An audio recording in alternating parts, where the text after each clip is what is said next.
exactly when you mean success, what are you pointing at? Are you saying about the Constitution? Are you talking about the elections? Are you talking about the media?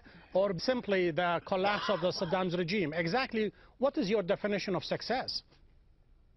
For the first time in 5,000 years, you have freedom of thought. You have talk radio where people can call in and express their views.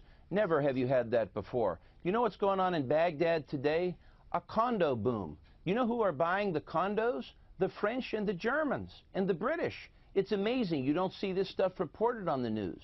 You know, I mean, think about it. You're George Bush. It's the aftermath of 9/11. You look at this region. You've got a bunch of, I hate to say it, but I mean, you got a bunch of barbarians in the desert. What do you do with this region? You have to take a step to improve the region. You can't just drift on with these brutal despots. Who are you calling barbarian in the desert, Jack Burkman? Oh, I mean, let's face it. No. Who are you referring to? I would like you to point that out. I am referring to the entire Mideast. The world is doing well. Barbarians? This world. Sure they are. You've got people living in the 6th century, for God's sakes. I mean, most of the Islamic world, I mean, Islam has become this crazy ideology where people are living in the 6th century. I mean, and they want to blame the colonialism. They want to blame the British and the Americans. Jack Burkman, if there was any sympathy before this show started with you, you lost it when you called barbarian in the desert. You have to understand something. I mean, if you look at George Bush, look at what kind of countries you had. You've got Saddam there. The fact that Saddam was taken out, Bush had to do something to improve the region. You can't just let it drift on. Can I ask this? Why did he have to do so? I mean, was it out of the kindness of his heart? Was it to rescue these barbarians, as you put it, from their own selves and their own crazed ideology, as you put it? I mean, why on earth do you think that George... I mean, who's the barbarian here, Jack? You have sent your sons and daughters to bombard people's homes, to burn their homes, to obliterate their livings, and they have done nothing to you, yet they are the barbarians in this case. I'm sorry, I beg to differ. I beg to differ. So what? Okay, so what is your plan for the Mideast? Now, what would you have done? Just let them drift on with a guy like Saddam? How would you improve this region? What would be the future most of the these dictators people? In this region. Where would there be hope? Most of the dictators in this region, many of whom are indeed barbarians, are supported by the United States with funding, with military support, and with political support. Many of these barbarians, who have to live in this bloody region, Jack, have to live with, they are your friends, and that's the problem. You're right.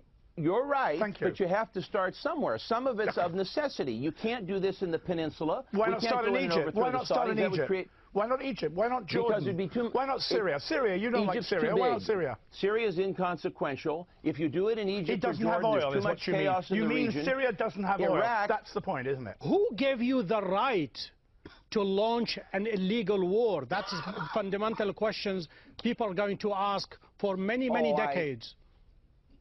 You know, who gave us the right? I mean, okay, look, I'll get even more controversial here. Did George Bush, I'm an eyewitness to history, I can tell you that George Bush, Dick Cheney, and the whole administration, it was never about weapons of mass destruction. They knew that stuff wasn't there. That's a bunch of trumped-up nonsense. So they lied to the American people. Now, of course they did. They lied to the American people. Absolutely. Oh, absolutely. I can tell you as an eyewitness to history, they lied. And they should have lied. I mean, you know, they needed to do that because they needed to put a large American army in the heart of the Arab world. If that is the case, they lied and they should have lied. Who's the barbarian then? Oh, look at what's happened since you have a big American army in the heart of the Mideast.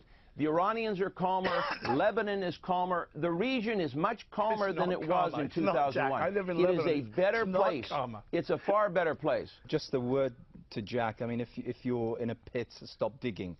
And you are digging even deeper, and you're digging yourself into a problem simply because, I mean, once again, unfortunately, what Jack represents is a constituency within the United States. And I'm more than happy to say that hopefully it's not the majority of the American people. I still harbor a lot of hope for the American people. But Jack represents a constituency which has never been to this particular region. They can't even locate it on a map, yet they see it fit. I have been to the region. I have been to the region many times. They see it fit to issue judgments over who these people are, how they live, how they believe in worship, yet they have no grasp of history, they have no grasp of geography.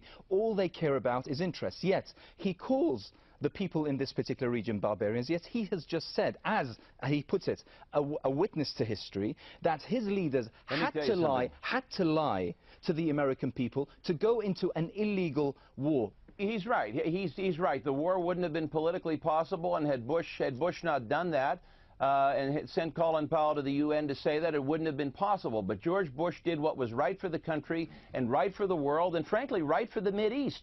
This is the ultimate beneficiaries of this will be the Iraqi people, will be the people of the region who will have a future and who will have a chance. They're locked in darkness. So let's go. This is the first time I've ever participated in an Al Jazeera comedy show.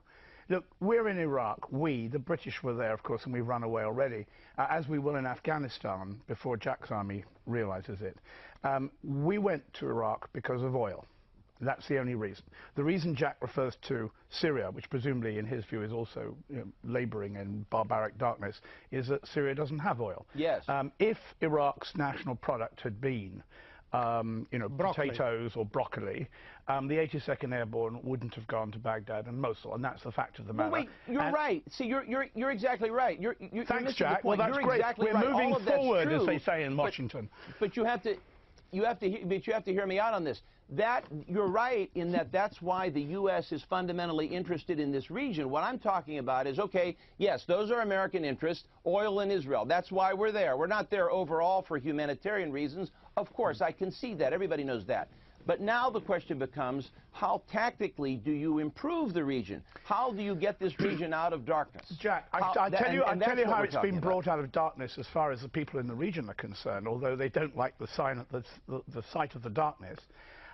Iran has won the war. Iran now effectively runs Iraq, and it will continue, because what the war has proved is what we all knew, but Saddam didn't let us talk about, was that Iraq is a Shiite country. And many of the parties involved in government, people like the Dawa party, who speak directly to the Americans, whom you now love, and because they're anti-barbarian or whatever, the Dawa party were a major, what you would call, terrorist group in the 80s and 90s, trying to blow up the Emir of Kuwait, blowing up American embassies and so on.